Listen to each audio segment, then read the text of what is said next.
After a 9-3 season and a Commander-in-Chief's Trophy win in 2020, expectations were high for the Army squad in 2021.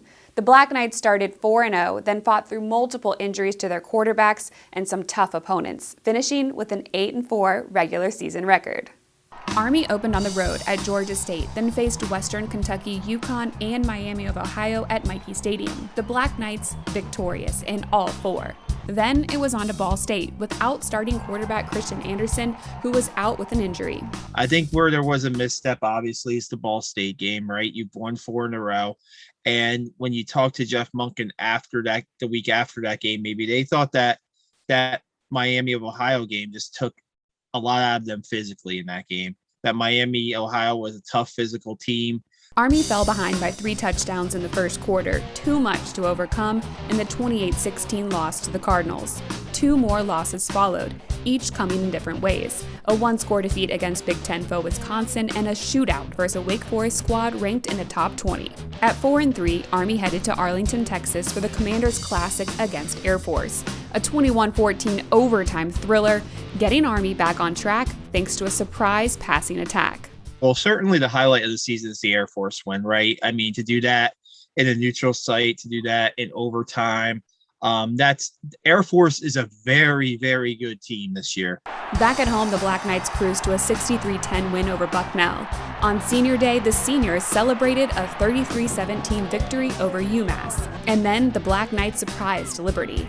Army's defense shutting down the Flames' offense for the 31-16 win. With one CIC victory in hand, Army and Navy battled in the first half. The Navy defense was stifling in the second, and Army fell 17-13 to their arch rivals, having to settle for a share of the CIC.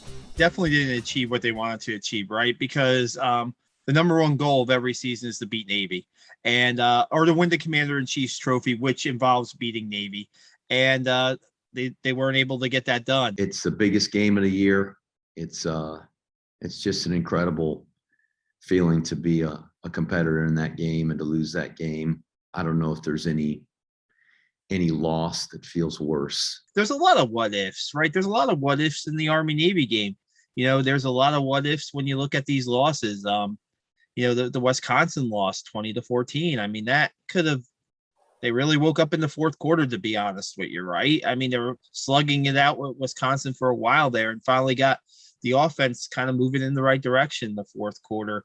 The Wake Forest game, what if that pass, that fake field goal pass is not intercepted by Wake Forest and taken the other way? Is that game different? Army now looks ahead to postseason play and the Lockheed Martin Armed Forces Bowl against Missouri on December 22nd. It gives us one more opportunity to put it behind us and play again and have that opportunity to go out there and compete again together one more time.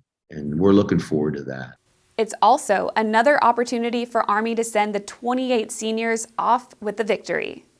This senior class has certainly meant a lot to our program, and they've led this team very well, starting the off season all the way through this year, and they just never wavered from their commitment. Army can improve its record to 9-4 with a win over Missouri and will look to add to its all-time advantage in bowl outings, which currently stands at 6-3.